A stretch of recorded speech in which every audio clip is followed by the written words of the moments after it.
जब पूछना हो वो मैसेज कर दीजिए, बीच में भी कर दीजिए, कोई दिक्कत नहीं, लेकिन पूछना हो और सही क्वेश्चन हो, डिस्टर्बेंस नहीं। चलिए अब हम अपनी बात शुरू करते हैं। Good evening. कल हम लोगों ने प्रियम्बल पे अपनी बात शुरू की थी। प्रस्तावना और प्रियम्बल के बारे में मैंने आप लोगों को बताया था कि यह परीक्षा के नजरिए से सिर्फ एक सूचना महत्वपूर्ण है, वो यह है कि इसमें आज तक कुल एक बार संशोधन हुआ है और वो संशोधन है 42वां संविधान संशोधन, 42nd कॉन्स्टिट्यूशनल अमेंडमेंट 1976। उससे 3 नए शब्द जोड़े गए, सोशलिस्ट समाजवादी, सेकुलर पंथनिरपेक्ष और अखंडता एंड इंटीग्रिटी। कुल मिला के परीक्षा में जो भी प्रश्न बनाए जाते हैं इसी से बनाए जाते हैं। इसके अलावा हमने बताया था कि इस प्रस्तावना को यदि हम समझ लेंगे तो हम लगभग अपने संविधान का 1/3 हिस्सा समझ लेंगे। और इस संविधान की प्रस्तावना से मुख्य रूप से हमें 3 चीजें पता लगती हैं। पहली चीज पता लगती है सर्वोच्च शक्ति, सुप्रीम पावर। दूसरी चीज मैंने आप लोगों को बताई थी कि हमारी शासन व्यवस्था का स्वरूप क्या होगा, नेचर ऑफ गवर्नेंस। और तीसरी चीज हमें पता लगती है राज्य का उद्देश्य क्या होगा, ऑब्जेक्टिव ऑफ स्टेट। इन 3 चीजों को हम समझ लेंगे तो हम संविधान की उद्देशिका को, प्रियम्बल को समझ जाएंगे। इसमें कल हमने पहला बिंदु जो तुम्हारे सामने रखा था, फर्स्ट पार्ट सुप्रीम पावर, उसमें मैंने बता दिया था कि एक लाइन इस संविधान की प्रस्तावना की जो आपके इस उद्देश्य को स्पष्ट कर देती है, आपके सिद्धांत को क्लियर कर देती है, जो अवधारणा है वो है हम भारत के लोग अपनी इस संविधान सभा में इस संविधान को अंगीकृत अधिनियमित आत्मार्पित करते हैं। We the people of India in our constituent assembly do hereby adopt, enact and give to ourselves this constitution. इस लाइन से ये बात क्लियर हो जाती है। यहां तक कि कल के क्लास में बात हुई थी। आज की हमारी बातचीत शुरू होगी दूसरे पार्ट पर। सेकेंड पार्ट, दूसरा हिस्सा जो मैंने बताया था कि प्रस्तावना हमें क्या बताती है कि हमारी शासन व्यवस्था का स्वरूप क्या होगा, नेचर ऑफ गवर्नेंस, किस तरह का हमारा राज्य होगा। इसको बताने के लिए हमारे संविधान की प्रस्तावना की जो पहली लाइन है वो साफ इशारा करती है कि हम भारत के लोग भारत को एक संपूर्ण प्रभुत्व संपन्न समाजवादी पंथनिरपेक्ष लोकतंत्रात्मक गणराज्य बनाने के लिए यहाँ पे 5 शब्द आए। क्या 5 शब्द आए? पहला संपूर्ण प्रभुत्व संपन्न, दूसरा जिसको इंग्लिश में हम सॉवरेनिटी कहते हैं, दूसरा शब्द आया समाजवादी सोशलिस्ट, तीसरा पंथनिरपेक्ष सेकुलर, चौथा लोकतंत्रात्मक डेमोक्रेटिक और पांचवा गणतंत्र रिपब्लिक। इन 5 शब्दों को हम समझ जाएंगे तो हम ये जान जाएंगे कि किस तरह का हमारा राज्य बनके तैयार होगा। ठीक है, सेकेंड पार्ट में हम इन 5 शब्दों को समझेंगे और ये 5 शब्द हमें समझ में आ जाएंगे तो ये तय हो जाएगा कि हमारा राज्य किस तरह का बनके तैयार होगा या भारत एक कैसा राज्य होगा। प्रस्तावना में इसको स्पष्ट किया गया। तो आज के समझने के उद्देश्य पर हमारे यही 5 शब्द होंगे। इनके अर्थ को हमें समझना होगा, इसके मतलब को समझना होगा, जिससे हमें यह पता लग जाएगा कि किस प्रकार का हमारा संविधान बन के तैयार हुआ। तो सबसे पहला शब्द है संपूर्ण प्रभुत्व संपन्न, सॉवरेनिटी। इसको हमने पहले ही क्लास में आप लोगों को क्लियर किया था जब बताया था कि राज्य के लिए 4 आवश्यक तत्व होते हैं, निश्चित भूभाग, जनसंख्या, प्रभुत्व संपन्न और सरकार। वहां पे मैंने आपको बता दिया था कि संपूर्ण प्रभुत्व संपन्न का अर्थ होता है आंतरिक और बाह्य निर्णय लेने की पूर्ण स्वतंत्रता। पूर्ण स्वतंत्रता का मतलब क्या होता है? आंतरिक एवं बाह्य नियंत्रण का अभाव, lack of internal and external control. कोई भी दूसरी शक्ति हमारे गवर्नमेंट, हमारी सरकार के निर्णयों को नियंत्रित नहीं कर सकती। हमारी सरकार पूरी तरह से इस बात के लिए, हम लोगों के द्वारा तय की गई सरकार इस बात के लिए स्वतंत्र है कि वो देश के संबंध में क्या आंतरिक निर्णय ले, क्या बाह्य निर्णय ले। इसको चूंकि पहले क्लास में हम समझा चुके हैं और उस दिन मैंने बताया था कि क्या अंतरराष्ट्रीय संस्थाओं का सदस्य होने के बाद भी भारत संपूर्ण प्रभुत्व संपन्न राज्य है, सॉवरेन स्टेट है। यस, इसका एग्जाम्पल भी दिया था कि आप श्रेष्ठ आईएएस में एडमिशन लेते हैं या नहीं लेते हैं, ये आपका निर्णय है, लेकिन जब आप यहाँ एडमिशन ले लेते हैं उसके बाद यहाँ के नियमों को पालन करना आपकी मजबूरी होती है और उनको आपको मानना पड़ेगा। इसी तरह से अगर जो भारत सरकार ने कॉमनवेल्थ, राष्ट्रमंडल या यूएनओ या डब्ल्यूटीओ या आईएमएफ ऐसी संस्थाओं की सदस्यता ले रखी है, तो ऐसी संस्थाओं के जो निर्णय होंगे वो हमें मानने होंगे। लेकिन हम कभी भी ऐसी संस्थाओं की सदस्यता ले सकते हैं या छोड़ सकते हैं, ये हमारा निर्णय होगा, इसलिए हम प्रभुत्व संपन्न कहलाएंगे। ये पॉइंट हम पहले भी क्लियर कर चुके, और इसके बारे में किसी का कोई क्वेश्चन हो तो तुम कमेंट बॉक्स में हमसे पूछ सकते हो। उसके बाद दूसरा महत्वपूर्ण शब्द है, आप लोग नोट्स बनाते रहा करिए, कॉपी लेके बैठा करिए। दूसरा महत्वपूर्ण शब्द है समाजवाद, सोशलिस्ट। इस शब्द को समझना बहुत जरूरी है, क्योंकि कल भी मैंने इस पे बात की थी कि यह संविधान की प्रस्तावना में, मूल प्रस्तावना में नहीं था। 76 में यह शब्द हमारे संविधान में शामिल हुआ, और बड़े आश्चर्य की बात थी कि उस समय संविधान सभा का नेतृत्व जो कर रहा था, संविधान सभा में सदन का जो नेता था पंडित जवाहरलाल नेहरू, वो घोषित तौर पे ये कहता था कि आई एम ए सोशलिस्ट, मैं समाजवादी हूं। फिर भी जब संविधान की प्रस्तावना लिखी गई तो उसमें इस शब्द को नहीं रखा गया। आखिर क्यों? आज जब हम इस समाजवाद शब्द के पूरे अर्थ को समझेंगे तब हम जान पाएंगे कि आखिर इसके पीछे की कहानी क्या थी। समाजवाद को अगर जो एक शब्द में परिभाषित करने का प्रयास किया जाए तो समाजवाद समानता पर आधारित दर्शन है, थ्योरी बेस्ड ऑन इक्वालिटी। समानता पर आधारित दर्शन, इक्वालिटी पर बेस्ड जो फिलॉसफी है, जो थ्योरी है, जो कॉन्सेप्ट है, वो समाजवाद है। तो समाजवाद समानता की बात करता है। सरल अर्थ में तो ये लाइन हो गई, लेकिन इतनी आसान नहीं है, इतना सरल नहीं है इस शब्द को समझना। इसके लिए हमें इसके आगे पीछे की काफी कहानी समझनी पड़ेगी। पूरी दुनिया में जब ये विचार आया तो इस विचार के प्रवर्तक का नाम शायद आप लोग भी जानते होंगे, हम उन्हें आदर के साथ कार्ल मार्क्स के नाम से जानते हैं। दुनिया के पहले और अकेले ऐसे विचारक कि जब उन्होंने इस विचार को दुनिया के सामने रखा तो पूरी दुनिया में कोई भी व्यक्ति ऐसा नहीं था जो इससे प्रभावित न हुआ। यहां पर जब मैं प्रभावित कह रहा हूं तो इसका अर्थ सिर्फ ये नहीं है कि इसका समर्थक हो गया हो, इसके विरोध में भी लोग आए, लेकिन किसी भी विचार के समर्थन और विरोध दोनों में लोग आए तभी वो विचार सार्थक होता है। यह एक ऐसा विचार था, दुनिया का पहला एक विचार, जिससे जितने ज्यादा लोग समर्थन में प्रभावित हुए तो जितने बचे थे वो इसके विरोध में आ गए। पूरी दुनिया में कोई भी समझदार व्यक्ति नहीं बचा जो इसका समर्थन या विरोध न कर रहा हो। कभी कभी कोई ऐसी घटना घटती है इतिहास में, उसी तरह की ये घटना थी कि जिसमें समाज के सभी धड़े के लोग इससे प्रभावित हुए। किसी के अनुसार ये बहुत अच्छा विचार था तो कुछ लोगों की इस पे चिंताएं भी थी। अब हम इसको समझेंगे कि आखिर मार्क्स ने ऐसा क्या कहा था। मार्क्स साहब ने बहुत पढ़ाई लिखाई की, उनकी कहानी पे हम कभी अलग से डिटेल में बातचीत करेंगे। अभी कुछ बच्चों का सुझाव आया था कि इथिक्स 4th पेपर में जो थिंकर हैं, चाहे वो इंडियन चाहे वेस्टर्न, उन पे भी सर एक सीरीज शुरू करिए, हम लोग उन्हें भी समझना चाहते हैं।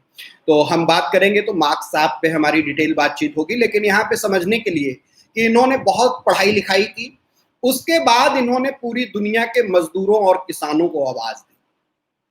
इनका पूरी तरह से यह कहना था कि यह जो दुनिया है वो 2 वर्गों में बटी हुई है। एक वर्ग वो है जो शोषण करता है और एक वर्ग वो है जो शोषित होता है। इसके अलावा दुनिया में कोई दूसरा बंटवारा नहीं है, सिर्फ और सिर्फ एक बंटवारा है और 2 हिस्सों में यह दुनिया बटी हुई है। इसीलिए इन्होंने कम्युनिस्ट मैनिफेस्टो की जहां से शुरुआत की, वहां पे इन्होंने कहा कि दुनिया के मजदूरों और किसानों एक हो जाओ, तुम्हारे पास पाने को सब कुछ है, खोने को कुछ भी नहीं। अगर जो आप किसी मजदूर को देखते हैं, किसी किसान को देखते हैं, तो आपको ये बात ठीक से समझ में आएगी कि उसके पास पाने के लिए सब कुछ है, खोने के लिए कुछ भी नहीं। इसी बात को जोर देके मार्क्स साहब ने कहा, उन्होंने बताया कि आज तक दुनिया का जो भी इतिहास है वो वर्ग संघर्ष का इतिहास है, क्लैश ऑफ क्लास। 2 क्लास हैं, 2 वर्ग हैं जिनके बीच में लगातार संघर्ष चला है। एक बुर्जुआ, एक सर्वहारा।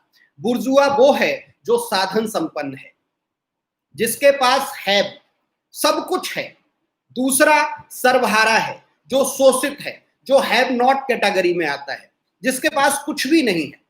और इसी बात को आज भी समझा जाता है और आप लोग भी इसको समझेंगे कि अगर जो एक लाइन कह दी जाती है कि दुनिया के 99% लोगों के पास टोटल संपत्ति का 1% है और दुनिया के 1% लोगों के पास पूरी धरती पर जो संपत्ति है उसका 99% है। आप इसको समझेंगे तो दिमाग हिल जाएगा। 99% लोग कुल 1% संसाधनों पर जीते हैं और 1% लोगों के पास दुनिया के 99% संसाधनों पर कब्जा है। अगर जो आप उदाहरण के तौर पर चाहे दुनिया चाहे अपने देश के कुल आबादी के 1% लोगों को ऊपर से गिन लें तो आपको लगेगा उसके बाद तो कुछ बचता ही नहीं। अधिकतर विद्यार्थी यहाँ पे हमारे साथ बरेली के जुड़े हुए हैं। बरेली में भी पैसे वालों को अगर जो आप ऊपर से गिन लें, बरेली की आबादी कितनी है? 40 लाख। 40 लाख का 1%, ठीक, 40 लाख का 1% अगर जो आप निकाल लें और इतने लोग सिर्फ और सिर्फ लिस्ट बना के उनकी पूंजी को जोड़ लें तो आप देखोगे कि बरेली की सारी संपत्ति तो इन्हीं के पास है। ये भारत में, उत्तर प्रदेश में, दुनिया में हर जगह लागू होता है। इससे हमें यह समझ में आता है कि दुनिया में जो संसाधनों का बंटवारा है वो ठीक नहीं है। किसी के पास आवश्यकता से अधिक है और किसी के पास आवश्यकता से बहुत कम। इसीलिए आप लोगों ने अभी देखा होगा कोरोना नामक महामारी के इस दौर में कितने गरीब मजदूर लोग अपने झोले उठा के और वहां से चल दिए। आप लोगों को मैं बता रहा हूं कि जो लोग गांव से जाते हैं दूसरे शहरों की ओर, जिनका की माइग्रेशन होता है, आप लोगों को एक फिल्म याद आएगी पीपली लाइव। उसमें जो किसान है नत्था, वो मजबूरी में मजदूर हो जाता है। फिल्म यहीं पे आके खत्म होती है। मुंशी प्रेमचंद का एक बहुत प्रसिद्ध उपन्यास है गोदान, जिसमें होरी का लड़का गोबर शहर में जाके मजदूर हो जाता है। तो किसान अपने आप में खुद व्यथा का एक बिंब है और उस किसान का मजदूर में तब्दील हो जाना और भी बड़ी समस्या है। लेकिन आज आप देखोगे कि जो बाहर गए थे मजदूर बनके, उन्होंने अपने जीवन में बहुत मेहनत करने के बाद एक अदद टीवी, एक फ्रिज खरीदी बच्चों के लिए, अपना परिवार जोड़ा। और ऐसी महामारी में जो वो मुंबई से, सूरत से, अहमदाबाद से या तमाम दूसरे शहरों से छोड़ छोड़ के अपने गांव की ओर पैदल निकले हैं, तो क्या वो अपना टीवी, फ्रिज, जिसको उन्होंने कम से कम 2-2, 4-4 साल एक एक 2-2 रोटी कम खा के खरीदा होगा, उसको लेके आ पाए होंगे? नहीं, सब छोड़ आए हैं। और इस छोड़ने में सिर्फ उन्होंने वो सामान नहीं छोड़ा है, साथ में अपने सपने भी छोड़ दिए हैं। और अवतार सिंह पाश की एक लाइन थी, आप लोगों को याद करा रहा हूं। पंजाब के, ये पंजाबी भाषा के कवि हैं और देश में क्रांतिकारी कवियों में अग्रणी पंक्ति के कवि हैं। उनकी एक कविता है, सबसे खतरनाक होता है सपनों का मर जाना। मैं अपने विद्यार्थियों से भी कहता हूं, चाहे जितना बुरा समय आए, हमें अपने सपने नहीं मरने देने चाहिए। लेकिन आज जो त्रासदी चल रही है पूरी दुनिया में और भारत में, उसका जो रूप दिखाई दिया, उसमें काफी हद तक हमें सपनों के टूटने की गड़गड़ाहट सुनाई दी। गूंज थी सपनों के टूटने की। ऐसे नहीं आपने सड़कों पे इतने मजदूर देखे हैं। मार्क्स उस समय जो बातें कहता है वो आज तक प्रासंगिक हैं कि दुनिया दो हिस्सों में बटी हुई है। एक जिनके पास संसाधन आवश्यकता से अधिक हैं और एक वो हिस्सा जिसके पास संसाधन नहीं है। जरूरत है कि संसाधनों का समान वितरण हो। संसाधनों के समान वितरण के लिए समानता का एक दर्शन आएगा जिसको हम समाजवाद कहेंगे।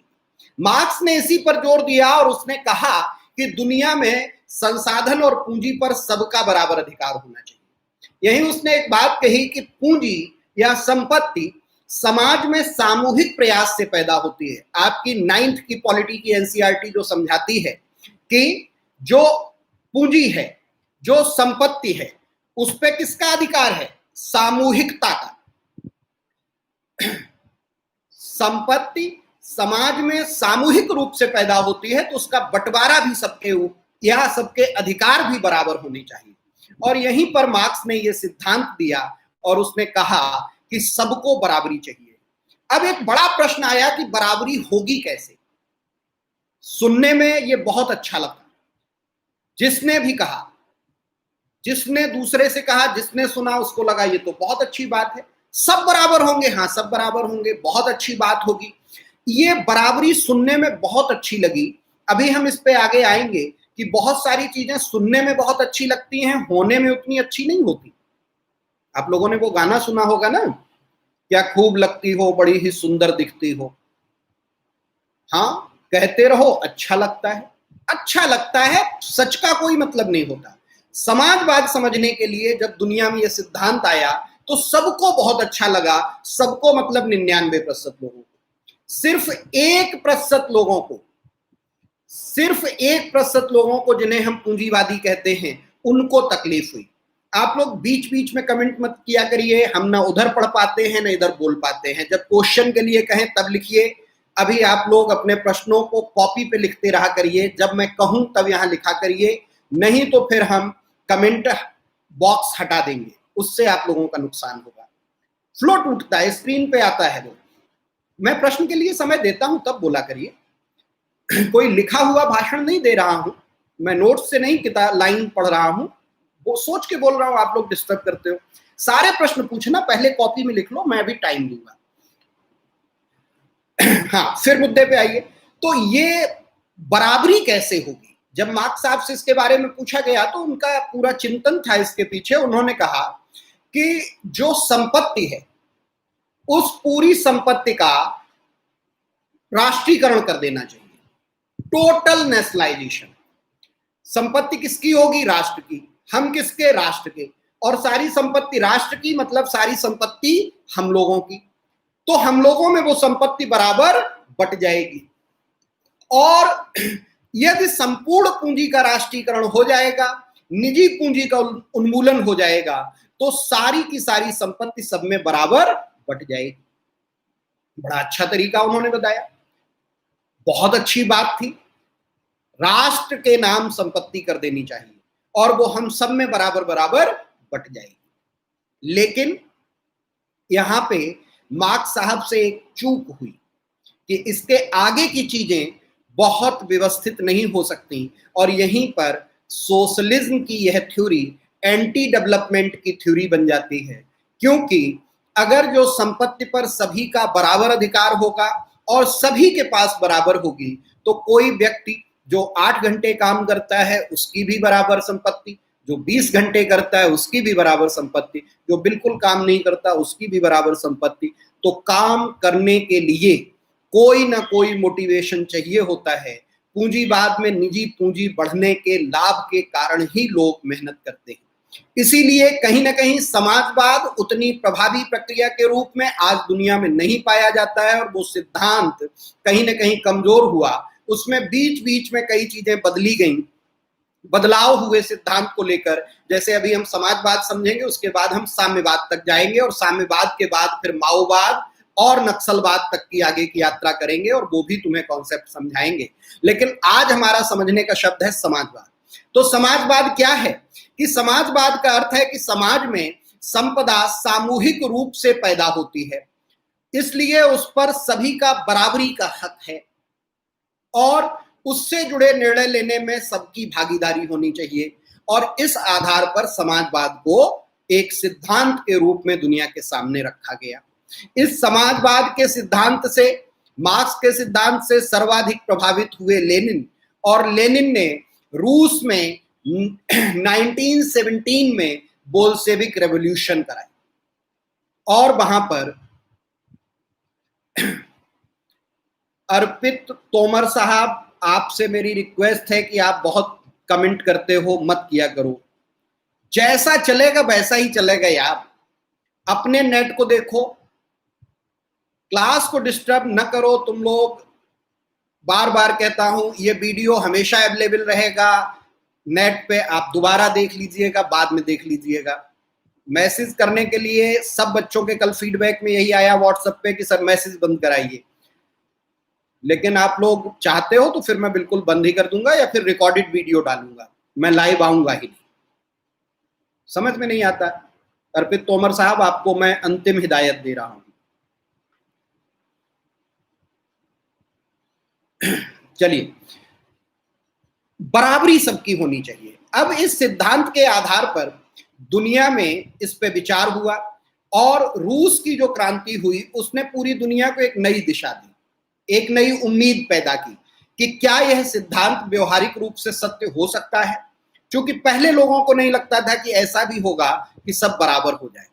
अंततः यह सिद्धांत व्यवहारिक रूप में रूस में सफल हुआ और आज मैं आपको ये जानकारी दे रहा हूं कि हमारे भारत के पहले प्रधानमंत्री पंडित जवाहरलाल नेहरू उस समय युवा थे और वो रूस गए। उन्होंने रूस के समाज को देखा, वहां की व्यवस्था को देखा, बड़े प्रभावित थे वो रशियन रेवोल्यूशन से।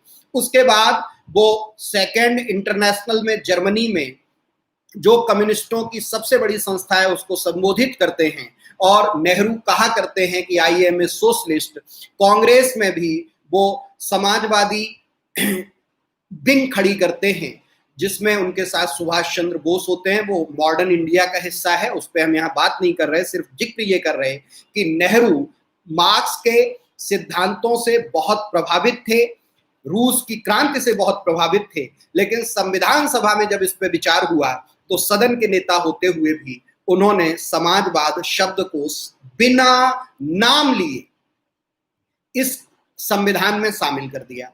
अब अगर जो आप पूछें कि यह समाजवाद संविधान में कैसे शामिल है, तो मैं आपको सिर्फ इशारे के तौर पे बता रहा हूं कि जो प्रस्तावना में लिखा हुआ है, एक लाइन आप देखोगे कि justice, social, economic and political, सामाजिक, आर्थिक और राजनीतिक न्याय। जब इस लाइन को आप समझोगे तो ये किसकी स्थापना कर रही है? समाजवाद की। न्याय मतलब बराबरी, सामाजिक, आर्थिक और राजनीतिक रूप से सभी बराबर होंगे। सामाजिक बराबरी के लिए हमारे फंडामेंटल राइट्स में आर्टिकल 14, 15, 16 की जब हम बात करते हैं, सामाजिक न्याय।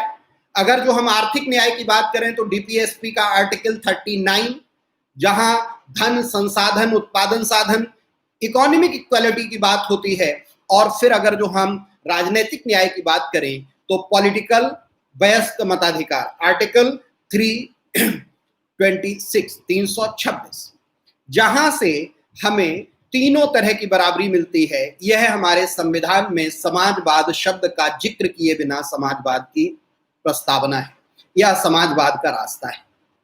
इसलिए संविधान की प्रस्तावना में नेहरू ने इस शब्द को इसलिए नहीं शामिल होने दिया या नहीं करने के इच्छुक थे क्योंकि समाजवाद शब्द तब तक दुनिया के सामने आ चुका था कि यह कहीं ना कहीं एंटी डेवलपमेंट कॉन्सेप्ट की ओर बढ़ जाता है। क्योंकि यदि सभी बराबर होंगे, सभी को एक जैसा स्कूल मिलेगा, सभी को एक जैसे कपड़े मिलेंगे, सभी को एक जैसी सुविधाएं मिलेंगी, या सबके पास एसी होगी या सबके पास नहीं होगी, तो ऐसी स्थिति में यदि सब बराबर हो जाएंगे तो कोई भी काम ही नहीं करना चाहेगा।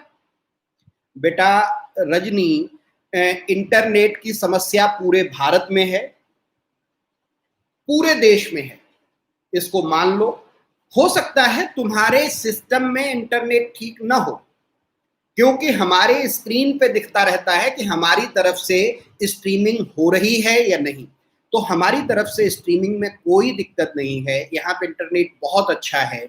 आप लोगों को दिक्कत होगी इंडिविजुअल इंटरनेट की, तो थोड़ा सा धैर्य रखो, बाद में इसको देख लेना, ठीक है। चलो, कितने लोगों को दिक्कत आ रही है वो जरा लिख दो, मैं पहले देख लूं। वॉइस क्लियर है सर, वीडियो क्लियर नहीं आ रहा?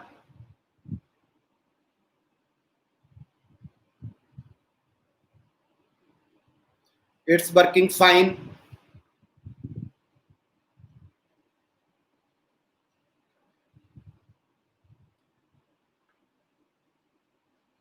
वीडियो भी एकदम सही है, नो प्रॉब्लम सर, सब ठीक है सर, सब सही है सर। अच्छा फिर ठीक है बेटा, वो कहीं ना कहीं इंडिविजुअल नेट की भी दिक्कत होती है, थोड़ा पेशेंस रखा करो, बाद में देख लिया करो। सब लोगों के कमेंट यही आ रहे हैं, सही सही है, सही है, सही चल रहा है, क्लियर है। चलो फिर हम अपनी बात आगे शुरू करते हैं। ठीक है, okay, thank you thank you thank you thank you thank you. ठहर जाओ, अब शुरू करते हैं। हाँ, ये जो सोशलिज्म है, इससे कहीं ना कहीं नेहरू पूरी तरह से वाकिफ थे। उन्होंने इसके सिद्धांतों को तो संविधान में शामिल करा दिया, लेकिन इस शब्द को प्रस्तावना में उस समय शामिल नहीं कराया था।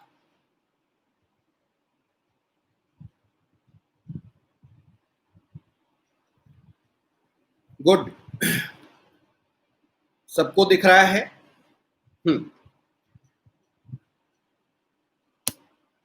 अब बीच बीच में आप लोग कृपया हाथ जोड़ के निवेदन कर रहा हूं, डिस्टर्ब मत करना, बाद में देख लेना। ये वीडियो लगातार अवेलेबल रहेगा, यूट्यूब पे हमेशा उपलब्ध रहेगा, रिपीट कर सकते हो। चलो, अब डिस्टर्ब न करना।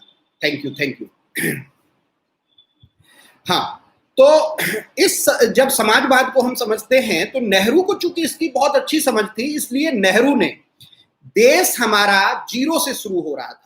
आप लोगों को इस कॉन्सेप्ट को समझने के लिए थोड़ा सा हम पीछे भी ले जाते हैं कि जब औपनिवेशिक शक्तियां हमारे यहाँ शासन कर रही थी, कॉलोनियल पावर्स जिसे हम द ब्रिटिश कहते हैं, तो उन्होंने पहले तो कंपनी यहाँ पे शासन करती है, कंपनी हमें लूटती है, निचोड़ डालती है हमारे आर्थिक संसाधनों को।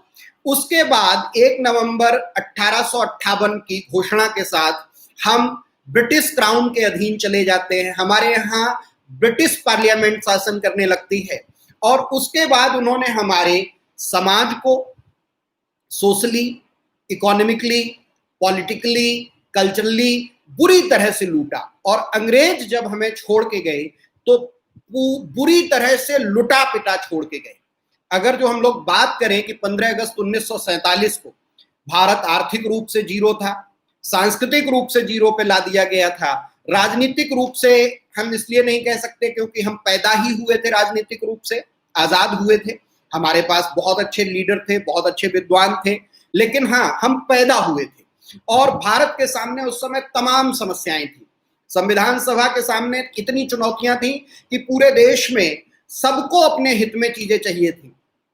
आप लोग जब किताबें पढ़ोगे, जो उपन्यास लिखे गए कि जब ये हुआ कि देश आजाद हो रहा है, तो अगले दिन देश की सारी जनता भाग रही थी लाल किले की ओर, और ये देखना चाह रही थी कि आजादी हुई है तो कल क्या बदला हुआ दिखेगा। लेकिन जब जगे तो सूरज उसी तरह से निकला, हवा उसी तरह से चली, धरती वैसी ही थी।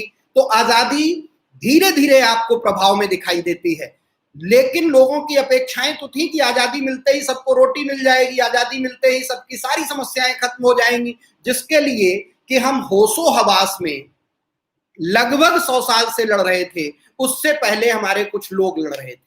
1947 में आजादी हुई, 1857 का संग्राम घोषित संग्राम हो चुका था, तो 100 साल से तो हम घोषित लड़ रहे थे उसके पहले। तो भारत बुरी तरह से लुटा पिटा था, और ऐसे समय में अगर जो समाजवाद की घोषणा संविधान में कर दी जाती, इस टर्म को शामिल कर दिया जाता, तो कहीं ना कहीं यह संकेत जाता है कि इकोनॉमिकली हम उतने स्ट्रांग नहीं हो पाएंगे। आज पूरी दुनिया में धरती पर जितने भी देश हैं, वो सारे के सारे पूंजीवाद के समर्थक हैं, और विकास की इस प्रक्रिया में समाजवाद को जनता के हित में रखते हुए भी सारे के सारे कैपिटलिज्म की ओर बढ़ गए हैं। क्योंकि कहीं ना कहीं समाजवाद में यह समस्या आती है कि वो विकास विरोधी हो जाता है, और इसी को ध्यान में रखते हुए नेहरू ने बराबरी की तो बात की, लेकिन इसको नहीं। और ये कॉन्सेप्ट हम तुम्हें थोड़ा सा और क्लियर करेंगे जब आज ही या कल के क्लास में हम तुम्हें न्याय और समता में अंतर बताएंगे। Difference between justice and equality, दोनों अलग अलग चीजें हैं। यहां जो जस्टिस कहा गया है उसी से तय होगा कि यहाँ पे समाजवाद की तो बात उन्होंने ऑलरेडी रख दी, जो मैंने जिक्र किया, आर्टिकल 14, आर्टिकल 15, आर्टिकल 39 और आर्टिकल 326। ये सारे के सारे आर्टिकल हमें क्या दे रहे हैं? समाजवाद। बस समाजवाद नाम नहीं लिया गया है। तो समाजवाद को समझने के लिए फिर हम यहीं पे एक कॉन्सेप्ट और समझा देते हैं आपको। मुख्य रूप से समाजवाद पूरी दुनिया में जो था वो हमें दो रूप में दिखाई दिया। दो प्रकार का समाजवाद हमारे सामने उभर कर आया। अगर जो इसको नोट्स आप बना रहे हो तो लिख लो, दो प्रकार का समाजवाद। Number 1 democratic socialism, number 2 communist socialism. Number 1 लोकतांत्रिक समाजवाद, नंबर 2 साम्यवादी समाजवाद। ये दो तरह का समाजवाद हमारे सामने आता है, लोकतांत्रिक समाजवाद और साम्यवादी समाजवाद। समझने के लिए सबसे पहले हम तुम्हें साम्यवादी समाजवाद समझाते हैं। साम्यवादी समाजवाद, कम्युनिस्ट सोशलिज्म, ये वही सोशलिज्म है जिसके बारे में अभी बताया कि यह सिद्धांत दिया मार्क्स ने और इसके आधार पर क्रांति कराई लेनिन ने, जिसमें कि नीचे समझने के लिए लिख लीजिए, संपूर्ण पूंजी का राष्ट्रीयकरण, टोटल नेशनलाइजेशन एंड निजी संपत्ति का उन्मूलन, इलिमिनेशन ऑफ प्राइवेट प्रॉपर्टी। ये दो शब्द आप समझ लेंगे तो आप जान जाएंगे कि साम्यवादी समाजवाद का क्या अर्थ है, कम्युनिस्ट सोशलिज्म का क्या मतलब है। जो कम्युनिस्ट सोशलिज्म है, जो साम्यवादी समाजवाद है, उसमें निजी पूंजी नहीं होगी। अभी क्या है कि आपकी जेब में पर्स होता है, उसमें पैसे होते हैं, वो आपके होते हैं, या आपके पिताजी के पास जो पैसे हैं वो आपके हैं, आप उन्हें जहां चाहते हो, जैसे चाहते हो वैसे खर्च करते हो। लेकिन अगर जो सारी पूंजी राष्ट्र की है तो आपके पास अपनी निजी पूंजी नहीं है, आपकी निजी पूंजी का उन्मूलन हो चुका है, समाप्त कर दिया गया है। अब सरकार क्या करेगी, टोटल नेशनलाइजेशन। टोटल नेशनलाइजेशन में स्टेट क्या करेगी, आपको शिक्षा देगी, स्टेट आपको भोजन देगी, स्टेट आपको परिवहन देगी, स्टेट आपको संचार देगी, स्टेट आपको हेल्थ देगी, चिकित्सा सुविधाएं, सब कुछ राज्य देगा। बदले में आपके पास अपनी निजी पूंजी का कोई मामला नहीं होगा। सभी को एक जैसी सुविधाएं, सभी को एक जैसा स्कूल मिलेगा, कोई भी प्राइमरी स्कूल या डीपीएस वाला अंतर नहीं रहेगा, जीआरएम वाला अंतर नहीं रहेगा, सेंट मारिया वाला अंतर नहीं रहेगा, सब एक जैसे स्कूल में पढ़ेंगे, सभी को एक जैसी सहूलियतें मिलेंगी। ये पूर्णतः राष्ट्रीयकरण और निजी पूंजी का उन्मूलन, टोटल नेशनलाइजेशन। अगर जो पूरी संपत्ति का राष्ट्रीयकरण हो गया है, सब कुछ राज्य पर आधारित हो गया है, तो इसको हम कहते हैं साम्यवादी समाजवाद, कम्युनिस्ट सोशलिज्म। यही चाइना का सोशलिज्म है, ठीक है। दूसरा समाजवाद हमने बताया लोकतांत्रिक समाजवाद, डेमोक्रेटिक सोशलिज्म।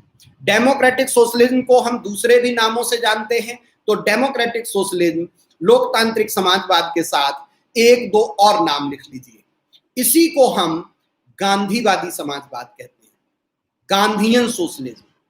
इसी को हम फेवियन समाजवाद कहते हैं, फेवियन सोशलिज्म। फेवियन टर्म आता है जर्मनी के एक क्लब से।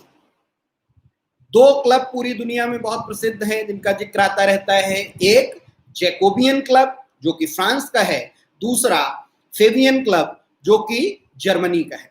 फेवियन क्लब में जो लोग थे उन्होंने इस सिद्धांत को दिया था जिसको हम लोकतांत्रिक समाजवाद या गांधीवादी समाजवाद, जैसे गांधी का भी वही सिद्धांत है तो उसको हम समझेंगे गांधीवादी समाजवाद। इसके आधार पर जो दूसरी व्यवस्था उभर कर आती है, जिसको कि भारत में बहुत अच्छे से आप लोग जानते हो, जिसे कहते हैं मिक्स्ड इकोनॉमी, मिश्रित अर्थव्यवस्था। मिश्रित अर्थव्यवस्था में क्या मिश्रित होता है, कभी सोचा आज तक? भारत के बारे में आप लोग अक्सर ये लाइन सुनते हो कि भारत की अर्थव्यवस्था मिश्रित अर्थव्यवस्था है। इस मिश्रित अर्थव्यवस्था का अर्थ होता है कि इसमें पूंजीवादी और समाजवादी दोनों तत्वों का समावेश है। कैपिटलिज्म एंड सोशलिज्म दोनों के एलिमेंट्स पाए जाते हैं, तो हम इसे मिक्स्ड इकोनॉमी कहते हैं। तो जो लोकतांत्रिक समाजवाद है वही गांधीवादी समाजवाद है, गांधीयन सोशलिज्म, वही फेवियन समाजवाद है, फेवियन सोशलिज्म। उसी से जो व्यवस्था पैदा होती है वो व्यवस्था है मिक्स्ड इकोनॉमी की, जिसमें कुछ पूंजीवादी तत्व शामिल होंगे और कुछ समाजवादी तत्व शामिल होंगे। अर्थात आवश्यकतानुसार राष्ट्रीयकरण और साथ ही साथ निजी पूंजी को बढ़ावा, required nationalism, required nationalisation and promotion of private capital. Private capital को भी बढ़ावा दिया जाएगा और साथ ही साथ जितना रिक्वायर्ड है उतना नेशनलाइजेशन किया जाएगा। अब इसको आप समझ लीजिए, भारत ने यही व्यवस्था अपनाई अपने यहां। कैसे? जैसे हेल्थ, एजुकेशन, संचार, परिवहन, ये सारी चीजें हमने आवश्यकता अनुसार तो राष्ट्रीयकृत कर दी। जैसे हमारे सरकारी हॉस्पिटल होंगे, हमारे सरकारी स्कूल होंगे। आपको अगर जो इलाज कराना है तो आप सरकारी हॉस्पिटल में जाओ, और सरकारी हॉस्पिटल में आपको एक बराबर इलाज मिलेगा, आपसे कोई पैसा नहीं लिया जाएगा। और वो पैसा कौन खर्च करेगा? स्टेट। ठीक है। लेकिन अगर जो आपके पास प्राइवेट कैपिटल है, आप निजी अस्पताल में अपना इलाज कराना चाहते हो, तो आप चले जाओ मेदांता, अपोलो, मैक्स, एशियन, किसी भी हॉस्पिटल में। बरेली के उदाहरण के तौर पे आप मेडिसिटी, मिशन, कहीं भी चले जाओ। और आपको अगर जो गवर्नमेंट ट्रीटमेंट लेना है तो प्राथमिक स्वास्थ्य केंद्र और जिला अस्पताल, जिसे बरेली में बोलचाल की भाषा में कहते हैं कि डिस्ट्रिक्ट गए थे, वो डिस्ट्रिक्ट हॉस्पिटल। डिस्ट्रिक्ट हॉस्पिटल क्या है? राष्ट्रीयकृत है, वहां भी आपको इलाज मिल रहा है, साथ ही साथ आप अपना निजी। तो आवश्यकता अनुसार क्या? राष्ट्रीयकरण, जिससे कि सबको इलाज मिल सके, और साथ ही निजी पूंजी को बढ़ावा, प्राइवेट कैपिटल को प्रमोशन। आप और पैसा कमाओ, आपके पास ज्यादा पैसा है, आप सीधे दिल्ली इलाज कराने चले जाओ।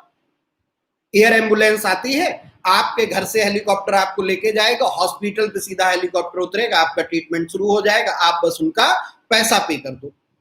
ये है कि नेशनलाइजेशन के साथ साथ प्राइवेटाइजेशन।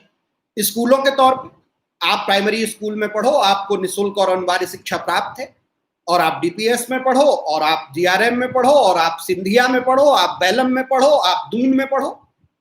आप लोग सिंधिया स्कूल का नाम सुना होगा। इतनी ज्यादा फीस है कि उतनी फीस में पूरा स्कूल चल जाए जितनी एक बच्चे की फीस है।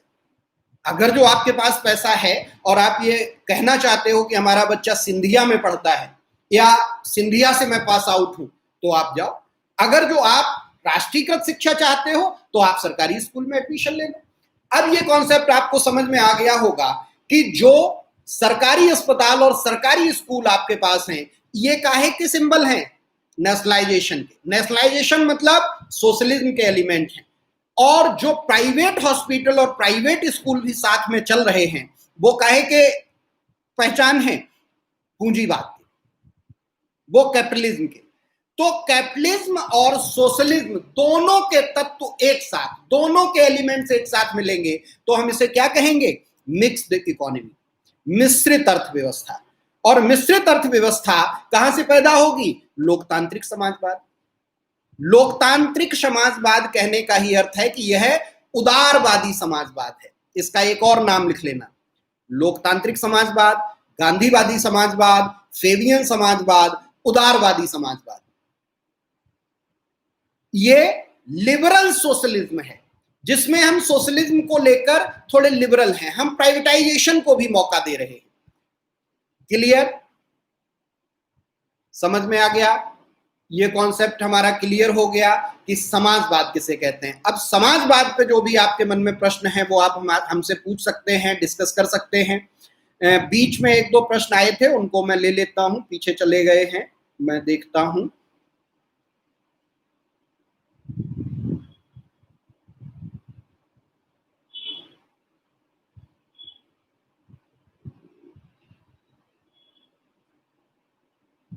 कुछ क्वेश्चन पूछा था। हाँ, जब संविधान में समाजवाद लिखा है तो देश पूंजीवाद और निजीकरण की तरफ क्यों बढ़ रहा है? शायद अब इसका उत्तर आपको क्लियर हो गया होगा कि 76 में समाजवाद लिखा गया, उससे पहले लिखा नहीं गया था, लेकिन उसके बाद ही पूंजीवाद और निजीकरण को बढ़ावा दिया गया, क्योंकि हम लिबरल सोशलिज्म को फॉलो करते हैं। हम साथ साथ समाजवाद और पूंजीवाद लेकर चल रहे हैं, क्योंकि हमारी मिक्स्ड इकोनॉमी है। अभिषेक द्विवेदी, आपका उत्तर क्लियर अब तक हो गया होगा। फिर भी ना हुआ हो तो आप जो भी डाउट हो वो पूछ सकते हैं। फिर एक Kushagra Chauhan, due to misgovernance the people impatience make this situation। Clear ही नहीं हो रहा कुशाग्र साहब कहना क्या चाह रहे हैं, किस संदर्भ में। खैर, जो भी प्रश्न हो वो पूछो नीचे आप लोग। हाँ, भारतीय समाजवाद मार्क्सवाद और गांधीवाद का मिला जुला रूप है, जिसमें गांधीवादी समाजवाद की ओर ज्यादा झुकाव क्यों है? भारतीय समाजवाद मार्क्सवाद और गांधीवाद का मिला जुला रूप है, इस बात को आप क्या कहोगे? चूंकि हमने बता दिया कि यहाँ पे समाजवाद भी है और पूंजीवाद भी है, ठीक है। इसीलिए गांधी पर एक आरोप लगता था कि गांधी अधिकतर पूंजीवादियों की गोद में खेलते रहते हैं। गांधी को दरअसल राष्ट्रीय आंदोलन चलाना था, अंग्रेजों से लड़ाई लड़नी थी। अंग्रेज बहुत ताकतवर था, उसके पास बहुत संसाधन थे। अगर जो गांधी टाटा, बजाज, बिड़ला इनका सहयोग न लेते तो कभी भी अंग्रेजों से ये लड़ाई लड़ नहीं पाते। आप लोगों को ये पता लगेगा तो आपको आश्चर्य होगा, और मॉडर्न इंडिया का फैक्ट है कि गांधी ने जब दक्षिण अफ्रीका में अपना आंदोलन शुरू किया था तो उस समय जेआरडी टाटा ने उनको 25,000 रुपए दिए थे फिनिक्स आश्रम की स्थापना के लिए। तो गांधी हमेशा पूंजीवादियों से पैसा लेते थे और देश के आंदोलन में लगाते थे। गांधी का जो सिद्धांत है गांधीवादी समाजवाद, उसे भी यहीं पे समझा देता हूं क्योंकि एक बच्चे का प्रश्न आ गया। गांधीवादी समाजवाद का जो सिद्धांत है उसे हम ट्रस्टीशिप सिद्धांत के नाम पर जानते हैं। ट्रस्टीशिप थ्योरी, हिंदी में उसे कहते हैं न्यासिता का सिद्धांत। एक टर्म है ट्रस्ट, एनजीओ जैसे होते हैं वैसे ही ट्रस्ट होते हैं, ट्रस्ट को हिंदी में कहते हैं न्यास। तो ये न्यासिता का सिद्धांत, ट्रस्टीशिप थ्योरी, ये क्या कहती है? ये गांधी का सिद्धांत है जो पूरी दुनिया में अनोखा सिद्धांत है। और गांधी ने जब ये सिद्धांत दिया था तो पूरी दुनिया में लोग हंस रहे थे, ऐसा नहीं होगा, लेकिन बाद में गांधी के एक चेले थे विनोबा, जिन्होंने इसको सच साबित करके दिखाया, ठीक है। तो सबसे पहले हम उनके न्यासिता के सिद्धांत को आपके सामने रखते हैं। गांधी ये कहते थे, किसी भी पूंजीपति से जैसे बात कर लो, आप कहो कि आज मेरी मुकेश अंबानी से बात हो रही हो या गांधी मुकेश अंबानी से बात कर रहे हो, तो गांधी जी मुकेश अंबानी से पूछेंगे कि मुकेश भाई ये सारी संपत्ति किसकी है? मुकेश भाई कहेंगे हमारी है। अच्छा ठीक है, तो जब आप पैदा हुए तब ये संपत्ति लेकर पैदा हुए थे या यह संपत्ति पहले से यहां थी? यहां थी। कहा अच्छा ठीक है, जब आप मरेंगे तब ये संपत्ति साथ लेके जाएंगे या यहीं छोड़ जाएंगे, यहीं बनी रहेगी? कहा साहब यहीं बनी रहेगी, अंटालिया भी यहीं बना रहेगा।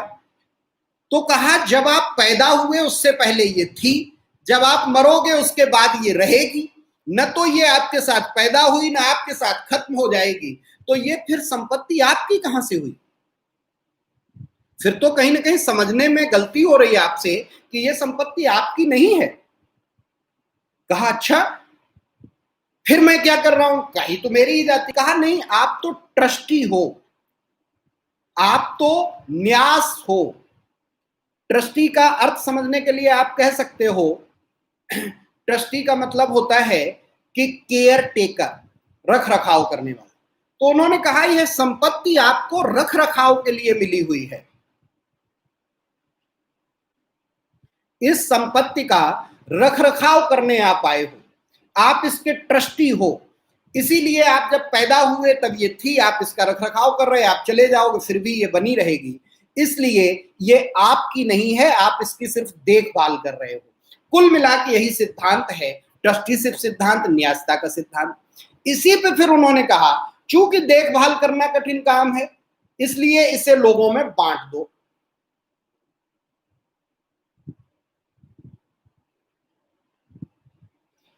ये कोटरेयू करके कौन सज्जन आए, hi where I am, I think I am not in the good life. तो चले जाओ भाई, यहां किसी को जबरदस्ती नहीं लाया गया है।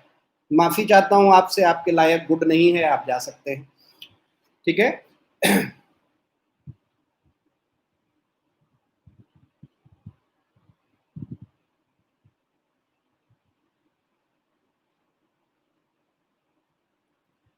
हाँ, क्या क्वेश्चन है? सर जी क्या कोई कानून सभा में पारित होने से पहले सभा को डिसाइड किया जाता है कि?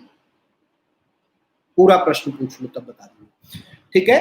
तो यहाँ पे गांधी के न्यास्ता के सिद्धांत को भी समाजवाद आप मानिए। फिर वो क्या कहते हैं कि जो आपके पास अतिरिक्त संपत्ति है इसको आप बांट दीजिए, और इसी के आधार पर उनके शिष्य विनोबा ने भूदान आंदोलन चलाया। इतिहास में आप लोग उसे पढ़ते हो कि जमींदारों से जमीन लेकर भूमिहीनों में वो जमीन बांटी गई और खुशी खुशी लोगों ने अपनी संपत्ति और जमीन बांटी। यही गांधी के ट्रस्टीशिप सिद्धांत का व्यवहारिक सच है, प्रैक्टिकली उभर के आया। तो कुल मिलाकर जो यह समाजवाद का सिद्धांत है, जिसमें यह प्रश्न था कि भारतीय समाजवाद मार्क्सवाद और गांधीवाद का मिलाजुला रूप, बिल्कुल क्लियर है, क्योंकि इसमें आवश्यकतानुसार निजीकरण, आवश्यकतानुसार राष्ट्रीयकरण की बात होती है और साथ ही साथ निजी पूंजी को भी बढ़ावा दिया जाता है। अगर जो आपके पास पैसा नहीं होगा तो आप दूसरे को क्यों दोगे?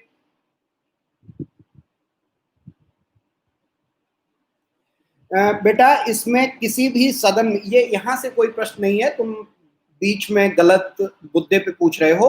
कल भी मैंने बताया था कि किसी भी सदन में, हमारे संसद के 2 सदन हैं, कोई भी कानून किसी भी सदन में पहले आ सकता है, किसी में भी बाद में आ सकता है, सिर्फ वित्त विधेयक के मामले को छोड़कर। वित्त विधेयक के लिए शर्त होती है, और वित्त विधेयक में भी 3 तरह के विधेयक हो जाते हैं: धन विधेयक, वित्त विधेयक 117(1) और वित्त विधेयक 117(3). तो 3 तरह के, ये आगे जब विधेयक पे हम लोग बात करेंगे तब इसको क्लियर करेंगे। अभी यहां पर सिर्फ और सिर्फ हम प्रस्तावना पर बात कर रहे हैं, ठीक है?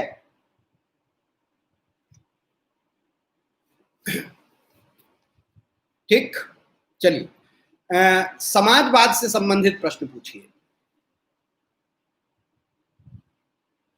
किसी भी सदन में आ सकता है, ये तो जो प्रस्ताव लाता है वो जिस सदन का सदस्य होता है अपने सदन में ले आता है, ठीक, क्लियर? समाजवाद। समाजवाद के बाद तीसरा शब्द है सेकुलर, पंथ निरपेक्ष।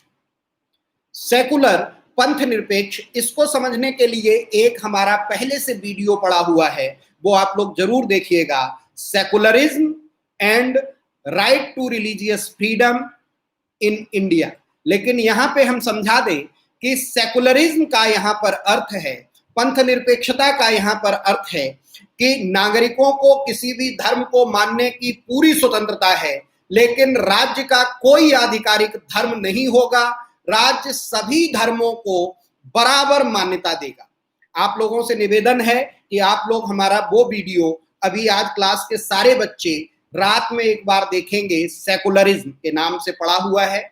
मैंने किसी यूनिवर्सिटी में वो ऑनलाइन गेस्ट लेक्चर दिया था अभी 4 दिन पहले, 6 दिन पहले। वो गेस्ट लेक्चर हमारे YouTube की लिस्ट पे पड़ा हुआ है, वहां से जरूर देखना और फिर जो डाउट रह जाए उन्हें पूछना। लेकिन शॉर्ट में हमने बता दिया कि citizens have complete freedom to obey any religion, but no religion is official of the government for the government, gives equal respect to all religious beliefs and conduct, ठीक। पंथ निरपेक्षता को समझने के लिए सेकुलरिज्म को वो वीडियो देख लेना, फिर पूछ लेना। शॉर्ट में यही है कि हमारा जो सेकुलरिज्म है और जो अमेरिका का सेकुलरिज्म है वो दोनों अलग अलग हैं। दुनिया में 3 तरह के देश हैं। पहले तरह के देश जो होते हैं वो एथेस्टिक स्टेट कहे जाते हैं, नास्तिक राज्य, जहां धर्म को कोई मान्यता नहीं होती है।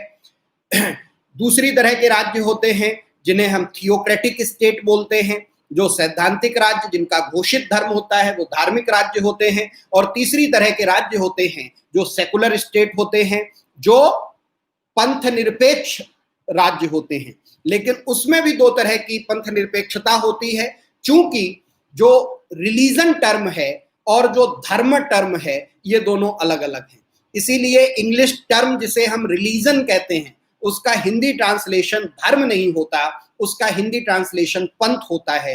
आप लोग वो वीडियो देख लेना, जो डाउट रहे वो हमसे कल के क्लास में क्लियर कर लेना। 1-2 क्वेश्चन बीच में और आए, उन्हें मैं देख लूं।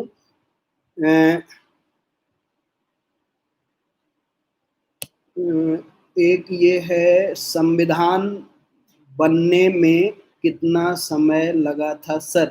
अरे यार कल भी बोला था, ये सब ल्यूसेंट वाले क्वेश्चन है। 2 वर्ष 11 माह 18 दिन। Mainly the failure of socialism was the lack of incentive. इसे इंसेंटिव कह लो या जिसे कहते हैं ना महत्वाकांक्षा। एक टर्म अगर जो आप लोगों ने आज तक पढ़ा हो कि वो बहुत एम्बिशियस है।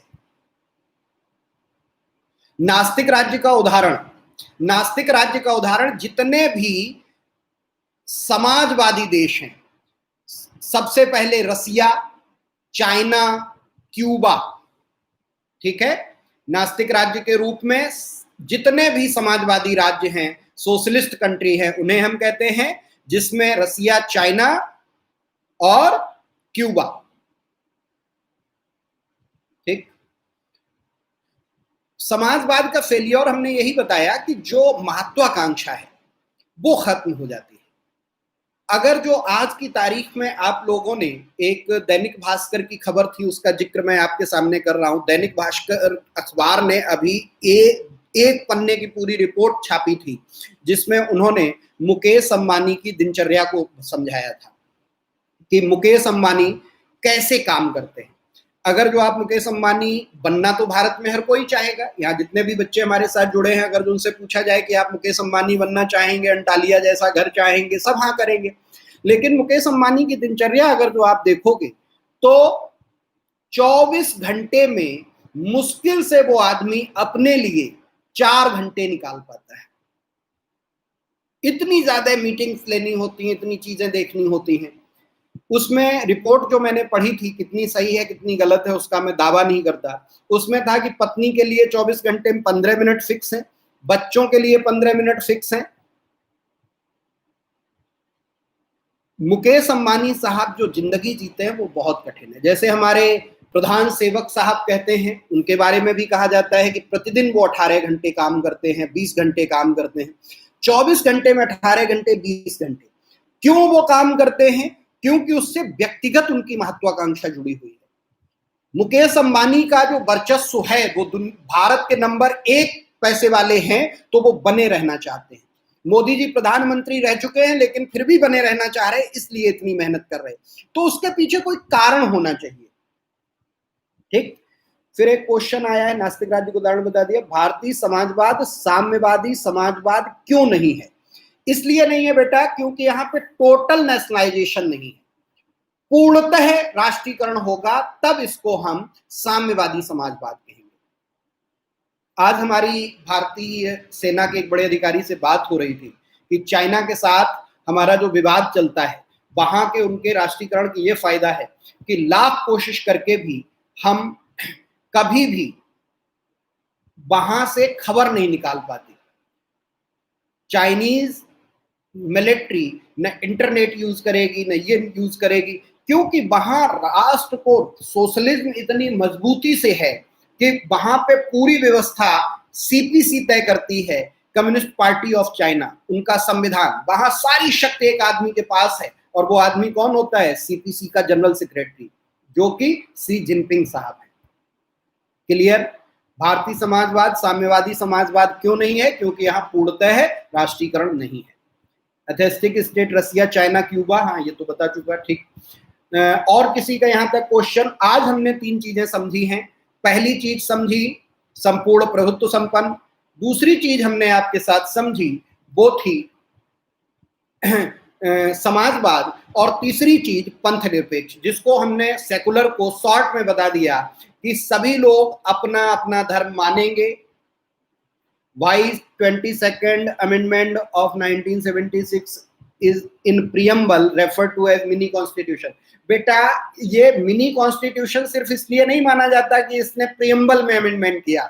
इस अमेंडमेंट को जब हम तुम्हें बताएंगे, अभी आगे आएंगे, तो 42वां संविधान संशोधन इतना बड़ा संशोधन है कि इसने सबसे ज्यादा संविधान के अनुच्छेदों को प्रभावित किया। प्रस्तावना में भी बदलाव किया, बाकी सब जगह भी बदलाव किया, बहुत सारे अनुच्छेदों में बदलाव हुआ। इसलिए यह संविधान संशोधन एक तरीके से नया संविधान बनने जैसी ही पूरी प्रक्रिया के रूप में आ गया। ठीक है, यह चूंकि बड़ा संविधान संशोधन है, इसलिए इसको एक चीज आप लोगों से बीच में रुक के मैं पूछ लेता हूं कि 1 घंटा लगभग होने वाला है, 9 बज गए हैं, क्या हम क्लास को थोड़ा आगे कंटिन्यू कर ले या 9 बजे बंद करते हैं तो बंद कर दें? डाटा की समस्या हो रही होगी, डाटा की आपको, आप लोग फटाफट लिख दीजिए। वो लोग लिख दें जिनको दिक्कत है कि बंद कर दो। कितने लोग कह रहे हैं बंद कर दो? नहीं तो मैं चाह रहा कि 2 पॉइंट और आपको समझा दूं, इसे कंटिन्यू कर लें। लोकतंत्र एक बड़ा मुद्दा है समझने के लिए, लेकिन एक पॉइंट तो कम से कम समझा दें, वो है गणतंत्र, या दोनों समझा दें।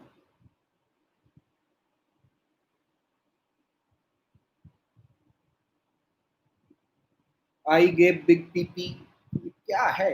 यस सर कंटिन्यू कर दीजिए, no problem sir, continue. Yes sir, important topic sir, continue. चलिए ठीक है, हम लोग थोड़ा सा आगे बढ़ते हैं। अगला टर्म है डेमोक्रेटिक, लोकतंत्रात्मक। ठीक है, थैंक यू। मना किसी ने नहीं किया, इसलिए हम कंटिन्यू कर देते हैं थोड़ी देर और आप लोग ऑनलाइन रहिए हमारे साथ, या नहीं तो बाद में रिकॉर्डिंग देख लीजिएगा जिनका छूट जाए। गुड। हाँ, लोकतंत्र किसे कहते हैं, अब हम समझेंगे लोकतंत्र। लोकतंत्र को समझने के लिए पहले तो इसको एक लाइन में जो लोकतंत्र की सबसे बड़ी परिभाषा दी जाती है उस पर आप लोग अपना ध्यान रखना। लिंकन साहब के शब्दों में, जनता का जनता के लिए, जनता द्वारा शासन। ठीक, ये तो आप लोगों को समझ में ही आता है कि लोकतंत्र क्या होता है, लेकिन हम थोड़ा टेक्निकली आज समझेंगे कि लोकतंत्र को हम कैसे परिभाषित करेंगे या कैसे परीक्षा में संबोधित करेंगे। तो अगर जो गवर्नेंस, जो शासन है, वो जनता द्वारा चुने गए प्रतिनिधियों के द्वारा किया जाता है, गवर्नेंस बाय द रिप्रेजेंटेटिव, तो उसको हम डेमोक्रेसी कहते हैं, तो उसे हम लोकतंत्र कहते हैं। ठीक है, जनता द्वारा चुने गए प्रतिनिधियों के द्वारा शासन। ठीक, इसको आप लोग चाहो तो लिख लो, governance by the public representatives, governance by the public representatives. यदि जनता द्वारा चुने गए प्रतिनिधियों द्वारा शासन किया जा रहा है तो हम उसे लोकतंत्र कहते हैं। ठीक, ये एक सामान्य सी परिभाषा बता दी, और दूसरी परिभाषा आपको लिंकन साहब की पता ही है, by the people for the people of, जनता का जनता के लिए, जनता द्वारा शासन। अब इसको हम थोड़ा सा टेक्निकली समझते हैं कि सबसे पहले तो जो लोकतंत्र की परिभाषाएं हैं वो 2 परिभाषाएं हैं, एक तो भारतीय विचार और दूसरा है पाश्चात्य। अगर जो पाश्चात्य संदर्भ में आप देखें तो लोकतंत्र सिर्फ और सिर्फ राजनीतिक व्यवस्था के रूप में माना जाता है, only political system in western concept, western thought. But in Indian thought, भारतीय विचार में जो लोकतंत्र है वो एक जीवन पद्धति है, वे ऑफ लाइफ, जीवन जीने का तरीका है। जैसे बातचीत में हम लोग कहते हैं कि हम तो जीवन ही लोकतांत्रिक जीते हैं, सिर्फ गवर्नमेंट से हमारा लेना देना नहीं है, हम लोकतांत्रिक तरीके से जीने में भरोसा करते हैं। तो यहां पे लोकतंत्र क्या है कि सामाजिक रूप से, आर्थिक रूप से, राजनीतिक रूप से सबको, अगर जो पुराने भारतीय चिंतन में हम जाएं जहां मुंडे मुंडे मित्र भिन्ना, मुंडे मुंडे मित्र भिन्ना का मतलब क्या होता है, हर मस्तिष्क की अपनी अलग अलग राय होती है, तो जहां सभी ओपिनियन को रेस्पेक्ट दिया जाता है वो डेमोक्रेसी है। ठीक, जहां सभी ओपिनियन को रेस्पेक्ट दिया जाता है वहां डेमोक्रेसी होती है। इसी को कहा जाता है वसुधैव कुटुंबकम। इस विचार से देखें तो इंडियन थॉट वेस्टर्न थॉट की तुलना में लोकतंत्र को जीवन पद्धति के रूप में ले आता है, जहां सभी के विचारों को सम्मान दिया जाता है। ठीक है, ये तो भारतीय लोकतंत्र और पाश्चात्य लोकतंत्र। ओके सर बता दो, ओके पॉइंट, यस बंद कर दो। अरे भाई एक बार मैं पूछता हूं तब बता दिया करो, बाकी तुम्हें छोड़ के जाना है चले जाओ, बाद में रिकॉर्डिंग देख लेना, ये ऑलरेडी अवेलेबल रहेगी। अब मैसेज मत करो, डिस्टर्ब मत करो प्लीज। हाँ, फिर लोकतंत्र 2 रूप में हमारे सामने आता है, आगे आप लोग अपने कॉपी में लिख लीजिए। क्या? लोकतंत्र के प्रकार, टाइप्स ऑफ डेमोक्रेसी। पूरी दुनिया में जो लोकतंत्र है जिन देशों में, वहां दो तरह का लोकतंत्र होता है। नंबर एक, प्रत्यक्ष लोकतंत्र, डायरेक्ट डेमोक्रेसी। नंबर दो, अप्रत्यक्ष लोकतंत्र, indirect democracy. Direct democracy, indirect democracy. अभी हम इस पे बात करेंगे कि भारत में कौन सी डेमोक्रेसी है, और अभी आप उदाहरण से भी समझ जाओगे। सबसे पहले किसे अप्रत्यक्ष कहते हैं, किसे प्रत्यक्ष कहते हैं, इसको हम लोग समझ लेते हैं। जानकारी के लिए एक सूचना दे रहा हूं कि जो प्रत्यक्ष लोकतंत्र है वह सिर्फ सैद्धांतिक संकल्पना है, व्यवहारिक रूप में उसका कोई भी महत्व नहीं है। Direct democracy is a theoretical phenomena.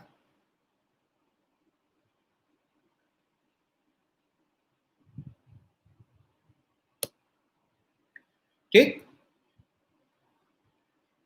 क्या बता रहा हूं कि जो प्रत्यक्ष लोकतंत्र है वह सिर्फ सैद्धांतिक संकल्पना है, थ्योरी में ही पॉसिबल है, प्रैक्टिकली पॉसिबल नहीं है। इसीलिए आज तक प्रत्यक्ष लोकतंत्र का सिर्फ एक उदाहरण हम स्विट्जरलैंड को देते हैं। मैं स्विट्जरलैंड गया था पिछली साल, उनकी पार्लियामेंट और वहां के पॉलिटिकल सिस्टम को देख के आया हूं, समझने की भी कोशिश की, लेकिन वहां जैसी व्यवस्था है ना, उस तरह का सोच पाना भी इंडिया जैसे इतने आबादी के देश में असंभव है। स्विट्जरलैंड ही एक देश है जो प्रत्यक्ष लोकतंत्र का उदाहरण है। इस पे हम तब और बात करते हैं जब इस कॉन्सेप्ट को समझ लें। डायरेक्ट डेमोक्रेसी और इनडायरेक्ट डेमोक्रेसी में मुख्य अंतर क्या है, एक पॉइंट में। जैसे दोनों लोकतंत्र हैं तो दोनों में पहला पॉइंट तो कॉमन होगा कि जनता द्वारा चुने गए प्रतिनिधियों द्वारा शासन, ये दोनों जगह होगा। मतलब जहां डायरेक्ट डेमोक्रेसी है वहां भी प्रतिनिधि चुने जाएंगे, जनता स्वयं शासन नहीं करती है, जनता अपने प्रतिनिधि चुनती है। आप लोगों ने अपने प्रतिनिधि के रूप में संतोष गंगवार जी को चुना है, आप लोगों ने अपने प्रतिनिधि के रूप में धर्मेंद्र कश्यप जी को चुना है, आप लोगों ने अपने प्रतिनिधि के रूप में पप्पू भरतौल जी को चुना है, आप लोगों ने केसर गंगवार जी को चुना है, आप लोगों ने राजेश अग्रवाल जी को चुना है। ये सब लोग हमारे चुने हुए प्रतिनिधि हैं। लेकिन डायरेक्ट डेमोक्रेसी और इनडायरेक्ट डेमोक्रेसी में एक पॉइंट पर अंतर हो जाता है, इस अंतर को जरूर लिख लेना। डायरेक्ट डेमोक्रेसी के आगे लिख लीजिए, प्रतिनिधियों पर नियंत्रण जनता के द्वारा, control on representatives by public. प्रतिनिधियों पर नियंत्रण जनता के द्वारा, control on representative by public. दूसरी तरफ अप्रत्यक्ष लोकतंत्र में लिख लेना, इनडायरेक्ट डेमोक्रेसी के एक पॉइंट लिख लेना, प्रतिनिधियों पर प्रतिनिधियों द्वारा नियंत्रण, control on representative by representative, control on representatives by representatives, प्रतिनिधियों पर प्रतिनिधियों का नियंत्रण। और डायरेक्ट डेमोक्रेसी में प्रतिनिधियों पर जनता का नियंत्रण। लिख लिया ये पॉइंट। अब इसको समझ लो, अगर जो प्रतिनिधि चुने गए उन चुने हुए प्रतिनिधियों पर जनता का नियंत्रण है तो प्रत्यक्ष लोकतंत्र होगा। यदि उन चुने हुए प्रतिनिधियों पर जनता का नियंत्रण न होकर जो प्रतिनिधि चुने गए वही प्रतिनिधि उन प्रतिनिधियों पर नियंत्रण करते हैं तो वो इनडायरेक्ट डेमोक्रेसी। जैसे उदाहरण के तौर पर, यदि आपने अपने प्रतिनिधि के रूप में संतोष गंगवार जी को चुना है और आदरणीय संतोष गंगवार जी 5 साल आपके नियंत्रण में हैं, आप उन्हें जब चाहो कुर्सी से हटा दो, आप उनसे जो कहो वो काम वो करें, उन्हें आपका डर हो, तो ये डायरेक्ट डेमोक्रेसी है। और अगर जो आपने 5 साल के लिए उन्हें चुन दिया, अगला आपका नियंत्रण तभी होगा जब चुनाव की घोषणा हो, तब तक आप उनके ऊपर कोई नियंत्रण नहीं कर सकते, तो ये इनडायरेक्ट डेमोक्रेसी है। अब ये किस तरह से होता है ये भी हम तुम्हें समझा देते हैं। डायरेक्ट डेमोक्रेसी के 4 टूल होते हैं, प्रत्यक्ष लोकतंत्र के उपकरण, टूल्स ऑफ डायरेक्ट डेमोक्रेसी। ये 4 पॉइंट लिख लेना, तुम्हें हमेशा के लिए याद रहेगा। पहला इनिशिएटिव, इनिशिएटिव हिंदी में से कहते हैं पहल, पहल, पहल करना, इनिशिएटिव करना। इनिशिएटिव क्या होता है कि जनता बताती है कि सरकार को क्या कानून बनाना चाहिए। कानून बनाने की शक्ति किसके पास? पार्लियामेंट के पास, लेजिस्लेचर, विधायिका। लेकिन विधायिका किस मुद्दे पर कानून बनाएगी, किस पर नहीं, ये कौन बताएगा? अगर जो यह जनता बता रही है और जनता इनिशिएट कर रही है तो डायरेक्ट डेमोक्रेसी है। जैसे भारत में एक उदाहरण आपको देखने को मिलेगा, जब जनता ने बड़ा आंदोलन खड़ा कर दिया था कि जन लोकपाल कानून लाओ, तब यही मुद्दा उठ के आया था कि भारत में इनडायरेक्ट डेमोक्रेसी है, संसद के सदस्य तय करेंगे, प्रतिनिधि तय करेंगे कानून कौन सा बने, जनता नहीं तय करेगी। लेकिन जहां डायरेक्ट डेमोक्रेसी है वहां जनता बताती है कि किस विषय पर क्या कानून बनना चाहिए। दूसरा पॉइंट होता है रिफरेंडम। रिफरेंडम को हिंदी में कहते हैं परिप्रेक्षा। परिप्रेक्षा, अगर जो आप लक्ष्मीकांत पढ़ते हैं तो उसमें यह शब्द दिया गया है हिंदी में, इंग्लिश में रेफरेंडम, लक्ष्मीकांत में ये पॉइंट्स दिए गए हैं। जो परिप्रेक्षा है, जो रेफरेंडम है, ये क्या होता है कि जनता वोटिंग करके सरकार को बताती है, जैसे कितने लोग चाहते हैं ये कानून बने। अभी मैंने आप लोगों से पूछा कि क्लास कंटिन्यू किया जाए या बंद कर दिया जाए। हमारे साथ उस समय लगभग 125-26 लोग जुड़े हुए थे। कुछ लोगों ने मैसेज भेजा, लेकिन हमने यही क्या कर लिया, रेफरेंडम। हमने परिमाने चारों ओर की इच्छा जान ली, लोगों की इच्छा जान ली, यस कंटिन्यू, यस कंटिन्यू, हमने कंटिन्यू कर दिया। यदि हमारी सरकार भी ऐसा करती है तो वो रेफरेंडम यूज कर रही है। तो जिन देशों में किसी भी मामले पर रेफरेंडम होता है तो वहां डायरेक्ट डेमोक्रेसी है। तीसरा पॉइंट होता है जिसको हम कहते हैं प्लेब्साइट, हिंदी में इसको कहते हैं जनमत संग्रह। प्लेब्साइट या जनमत संग्रह का अर्थ होता है कि जब हम इस बात पर जोर देते हैं क्या कि हमें क्या कानून बनाना चाहिए, क्या नहीं, या हमारी सरकार को क्या निर्णय लेना चाहिए, इस पर सरकार पब्लिक से वोटिंग कराती है। जैसे अभी आप लोगों ने ब्रेक्जिट का मुद्दा सुना होगा, जो यूरोपीय यूनियन है उससे ब्रिटेन के एग्जिट होने की जो कहानी थी, ब्रिटेन का एग्जिट, उसे ब्रेक्जिट कहा गया, तो वहां पे प्लेब्साइट हुआ था। जैसे अभी सरकार को कोई भी निर्णय लेना हो उसके लिए जनता से वोटिंग करा ली जाए तो वो प्रत्यक्ष लोकतंत्र है। और चौथा पॉइंट होता है रिकॉल, जो सर्वाधिक महत्वपूर्ण होता है, वापस बुलाना। अगर जो जनता किसी भी प्रतिनिधि को चुनकर भेजती है और उसका 5 साल का टर्म पूरा हुए बिना ही जनता फिर वोटिंग करके उसको वापस बुला ले तो उसको कहा जाता है रिकॉल। भारत में पंचायतों में जो पद अप्रत्यक्ष रूप से चुने जाते हैं इनडायरेक्ट वोटिंग से, उन पर रिकॉल है। भारत में भी पंचायत में रिकॉल है। जैसे ब्लॉक प्रमुख, तुम्हारे यूपी में एक पद होता है ब्लॉक प्रमुख, उस पर रिकॉल है। तुम्हारे यहां जिले स्तर की पंचायत पर एक पद होता है जिला पंचायत अध्यक्ष, प्रेसिडेंट जिला पंचायत, उस पर रिकॉल है। तुम्हारे यूपी में इन 2 पदों पर रिकॉल है। रिकॉल मतलब बीच में वापस बुला लेना। तो ये जनता तय करके बुला लेगी, जैसे अभी संतोषी को चुना, फिर उतनी ही बरेली की जनता वोट कर दे कि नहीं तुम वापस आओ, आधे से ज्यादा जनता ये कह दे कि नहीं नहीं आप नहीं सांसद रहोगे, तो रिकॉल हो जाएगा। तो जिन देशों में ये 4 चीजें पाई जाती हैं वहां अप्रत्यक्ष लोकतंत्र है। हमारे देश में कुछ गैर सरकारी संगठनों ने मिलकर इन्हीं 4 टूल्स का नाम लेकर एक आंदोलन चलाया था जन लोकपाल के लिए, और उसी से एक पार्टी पैदा हुई थी आम आदमी पार्टी, जो आज दिल्ली में शासन कर रही है। तो अप्रत्यक्ष लोकतंत्र और प्रत्यक्ष लोकतंत्र, भारत में न तो इनिशिएटिव है, न रेफरेंडम है, न प्लेब्साइट है, न रिकॉल है, इसलिए भारत इनडायरेक्ट डेमोक्रेसी है। अब भारत के प्रतिनिधियों पर कौन नियंत्रण करता है? तो हमारे यहां जो भी संसद सदस्य हैं, मेंबर ऑफ पार्लियामेंट, इन पे member of parliament he question उठा सकते हैं, वही इन पे नियंत्रण कर सकते हैं। बाकी मेंबर ऑफ पार्लियामेंट पर कोई दूसरा नियंत्रण नहीं कर सकता। तो इसको कहा जाता है control on representatives by representatives. Clear हो गया ये पॉइंट। अब तुमसे पूछा जाए कि भारत में किस प्रकार का लोकतंत्र है, तो भारत में अप्रत्यक्ष लोकतंत्र है, ये याद रखना। अब एक अंतिम शब्द मैं आपको समझा दे रहा हूं, वो है क्या? गणतंत्र, रिपब्लिक। पांचवा टर्म हमने कहा था ना, आज 5 टर्म आपको बताएंगे। संपूर्ण प्रभुत्व संपन्न, सॉवरेनिटी, समाजवाद, सोशलिस्ट, पंथ निरपेक्ष, सेकुलर, लोकतंत्रात्मक, डेमोक्रेटिक, और गणराज्य। गणराज्य मतलब, गणराज्य का मतलब रिपब्लिक। क्या लोकतंत्र और गणराज्य एक ही बात है? जी नहीं, लोकतंत्र अलग है, गणराज्य अलग है। भारत क्या है? गणराज्य, रिपब्लिक। अमेरिका क्या है? गणराज्य, रिपब्लिक। ब्रिटेन क्या है?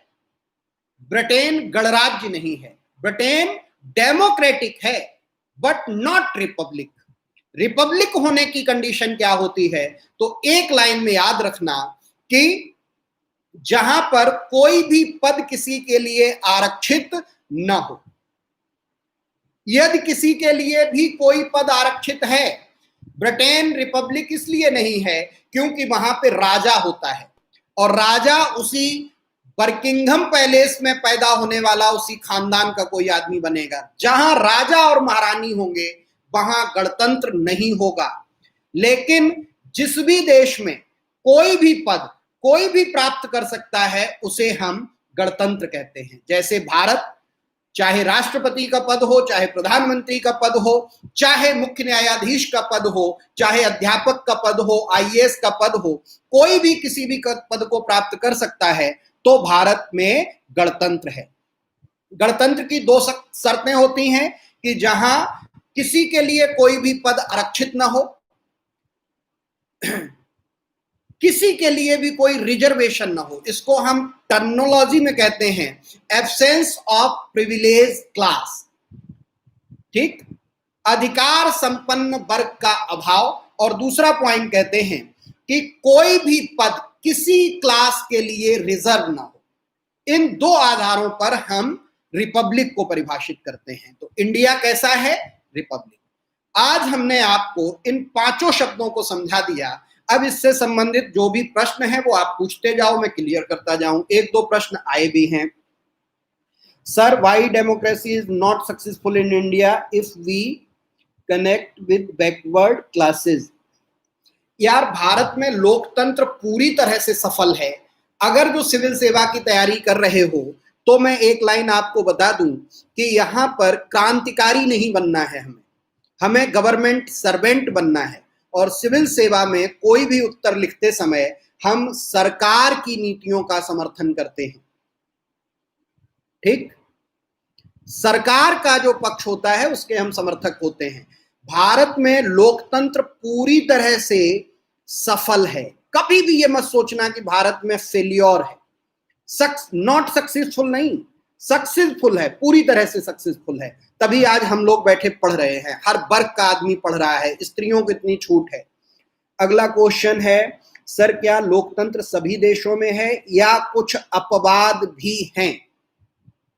देखो, आज की तारीख में दोस्तों अपवाद के रूप में कुछ देश तुम लोग पढ़ते रहते हो, देखते रहते हो, बहुत छोटे छोटे देश हैं जहां अपवाद हैं। जैसे सबसे ज्यादा चर्चित, सिर्फ एक ही उदाहरण देके मैं आगे बढ़ जाऊंगा, और वो उत्तर कोरिया। उत्तर कोरिया का नाम सुनते हो, किम जोंग को जानते हो, बस।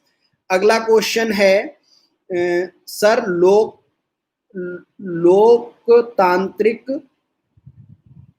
प्रचलित संप्रभुता से सिद्धांत पर आधारित क्यों है? सर, लोकतांत्रिक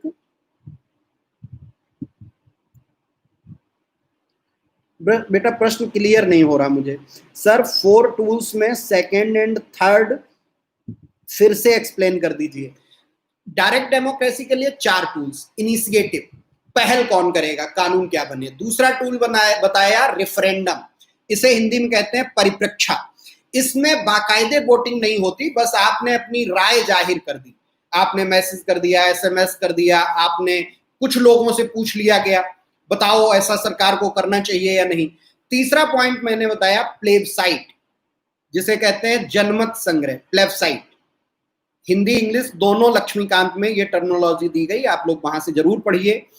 प्लेबसाइट जनमत संग्रह, इसमें किसी भी विषय को देकर सरकार बाकायदे वोटिंग कराती है और तब क्लियर होता है।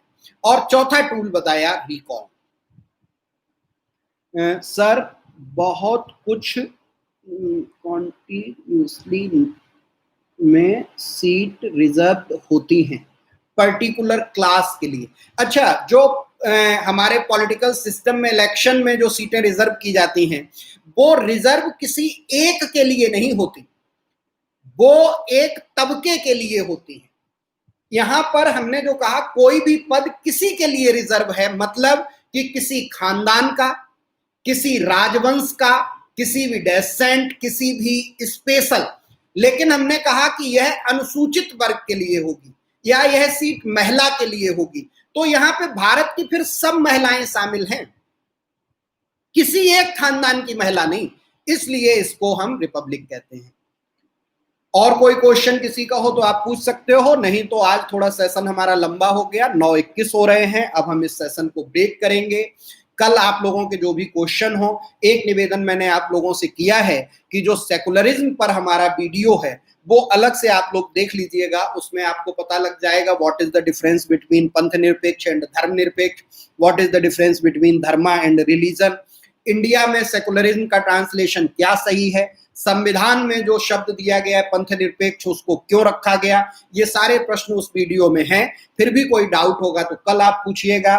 थैंक यू सबके जुड़ने के लिए। बीच में कुछ लोग डिस्टर्ब करने आते हैं, आज जैसे देखो मैं जब से बरेली में कोचिंग चला रहा हूं, जितने लोग एप्रिसिएट करते हैं उससे ज्यादा लोग हमें परेशान करते हैं, क्योंकि बहुत सारे लोगों को व्यक्तिगत तकलीफ होती है मेरे पढ़ाने से। कुछ कोचिंग वाले होते हैं, कुछ तमाम ऐसे लोग होते हैं जिन्हें लगता है कि वो ठेकेदार हैं कोचिंगों में एडमिशन कराने के। ऐसे लोग अपनी आईडी बदल के फर्जी नाम बना के बीच में आके कमेंट करेंगे, क्योंकि ये ओपन फॉर ऑल है, तो आप लोग उससे डिस्टर्ब मत होइए, हम भी उन्हें रोकेंगे। आप लोग हमें व्हाट्सएप पे भी फीडबैक देते रहिए, अपनी सारी चीजें बताते रहिए, हम उस हिसाब से देखेंगे। Thank you. बहुत लोग डिस्टर्ब करेंगे, तुम लोगों को डिस्टर्ब नहीं होना, अपनी चीजों पर फोकस करो। कल फिर मिलते हैं। Thank you.